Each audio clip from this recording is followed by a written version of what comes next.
Well, hello. Want to say thank you all for joining me here on this Sunday evening on Facebook, Twitter, and YouTube. So we'll give everybody a few minutes to get joined in, or not a few minutes, a few seconds. Apologize for any confusion. I'm used to doing social media lives at 8 o'clock. So I know if you saw it on Facebook that was scheduled for 6, the one that I just put up, it's actually at 6, or at 8, it's actually at 6. So thank you for tuning in. But yes, so let me introduce myself. My name is Kate Craig, and I'm running for state senate here in District 3. So that District 3 is Washington, Carter, and Johnson counties. And so if you would, just drop in the comment section where you're tuning in from. So would love to know who's joining from where. And but thank you so much for being with me tonight. We've got so much to talk about, and there's just so many things that are at stake this election cycle. And I know a lot of people are frustrated or looking for hope. And hey, Shelly, you're in Gatlinburg. I know you're normally over in Carter County, but you must be traveling this weekend. So thanks for tuning in with me while you're traveling. But yeah, so appreciate everybody being with us here. I know that we'd had the conversation started a couple weeks ago about education, but a couple weeks ago, or past week, school started here in Washington County, Johnson County, Carter County, Johnson County starts Monday, Johnson City started this week, Elizabethton City Schools, and then Johnson County starts on Monday. So it seems like the perfect time to talk about education. But first, I just want to share a story from the campaign trail, and it seems really relevant given that we've got, this story, we're talking about education this week.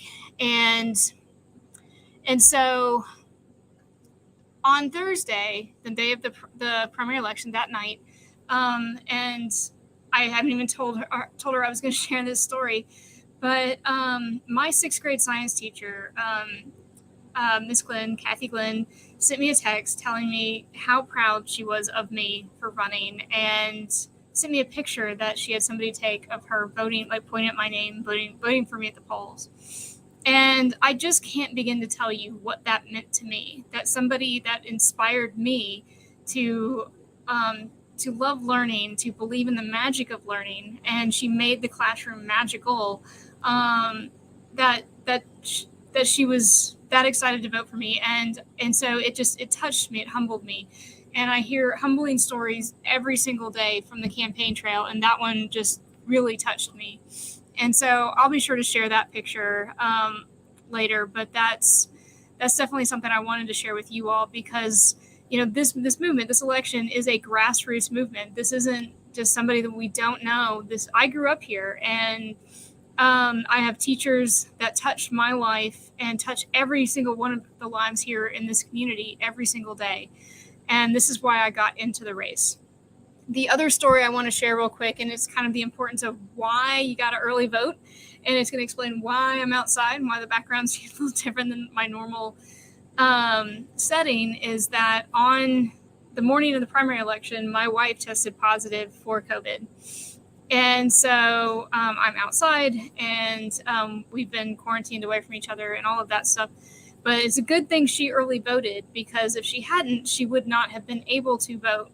So as everybody's looking towards November 8th, looking towards the primary or the general election, please, please, please make your plan to vote. And I cannot emphasize enough, early vote.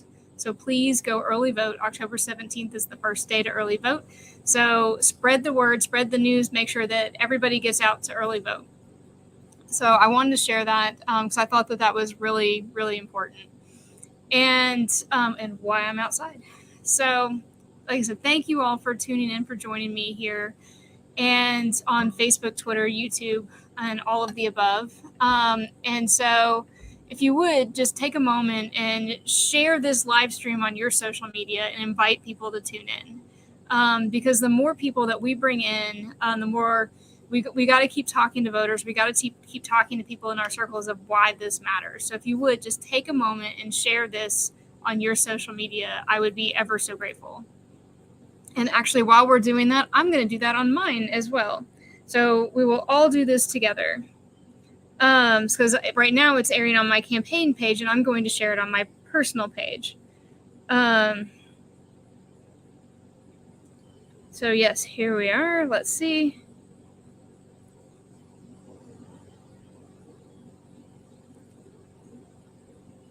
All right, getting that shared now. Awesome. So yes, be sure to do that. But thank you.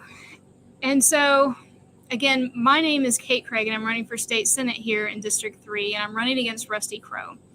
And I thought it would be great to kick off the first of what's going to be a weekly Facebook or a social media live, because against Facebook, Twitter, and YouTube, to talk about education, because school started this week. And I remember what it was like when school started. Felt like a new beginning, new opportunity, an opportunity to kind of kick the ball off right. And as somebody I was a marching band nerd, played trumpet in the Science Hill High School marching band, and wore those wool uniforms it still felt like fall always feels magical. And so as fall starts to roll around, it always seems like the beginning of a new opportunity. And that's exactly what this season is between the primary election and the general election. Is now rubber meets the road. Now we're going to get going, and not that we haven't been going, but now we're going to really push and drive towards November 8th, which is less than 100 days away. So as you can see, there's a link there on the page. So please, please, please sign up to volunteer. Even if you've already signed up to volunteer, use that link, because that's going to get you in our Mobilize network. So please use that link. So a couple weeks ago, I had the pleasure of having two educators on with me to do a social media live. And we had an amazing discussion about TISA. We had an amazing discussion about the importance of supporting public education and why we've got to do that. And as I shared then, and I'll continue to share, I am a graduate of the Jackson City Public Schools. And we've got to support our public education. The education is the bedrock of our democracy. Our teachers need all the resources that are available to be successful. We have to set them up for success. Our students deserve that. And it matters to the community whether you have kids or not, because it affects jobs coming in. It affects who are going to be getting those jobs, not just companies coming in, but who's getting those jobs. It affects everything. It's kind of like having roads. And even if you don't drive on that road, somebody you know does, because they need it. And it's how we all function as a society. We've got to have functioning, fully funded, like Palace's public schools. So it's one of my platform items is that we've got to fully fund our public schools. So in that Facebook Live, and I'll share the link to that if you haven't seen it, is we had a great discussion with, excuse me,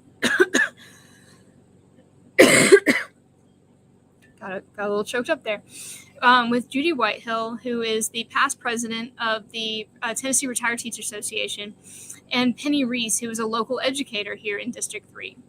And like we talked about TISA, we also talked about Larry Arnn's remarks and the horrific remarks that were made about public school teachers. They were made about the institutions that train them, institutions like ETSU. They were made about our classroom, and that anybody could teach. And we all know that's not true. People have a heart for this. People come in that go through the training. People come in and make a difference in kids' lives, made a difference in all of our lives. We all had a teacher that did that for us, and we owe it to that teacher that made a difference in our lives to support public schools. So I want to continue and build upon that conversation, because this is just too important not to share. And I want to kick off with this notion that one of the last things the Tennessee legislature did was talk about banning books. And so as if we don't trust our librarians, as if we don't trust our teachers, as if we don't trust any of our educators to make decisions about this. So I want to pull up a campaign video that I dropped last spring at the end of the session. But in it, you'll see the bill sponsor say what his actual intention was. And this bill originated in the State House, but it was it passed. So I want to I'm going to share this here. And let's see. Pause it. Get it back to the beginning because I want to.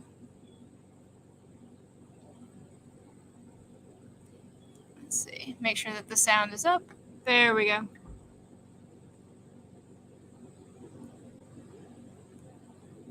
And apparently I pulled the wrong video. If you all will bear with me one moment, I will go find that video.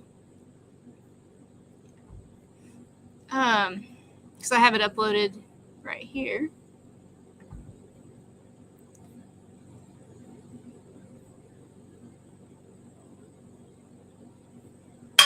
Oops. Appreciate you all's patience. Sometimes we all have technology glitches. But essentially, this bill sponsor was asked, what is your intention once the books are out of the classroom? And the bill sponsor said that his intention was to burn them. Just wasn't prompted. Just that was exactly his intention. And so, here we go.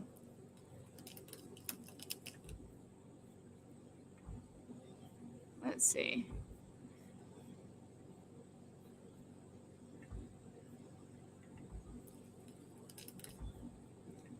Let me share my screen here and I'll get this here for everybody here to see. All right. Let's remove that.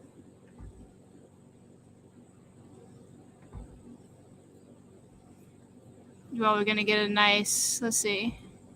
Here we go.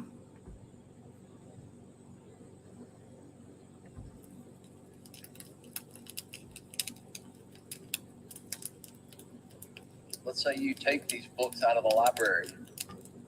What are you going to do with them? But I would burn them.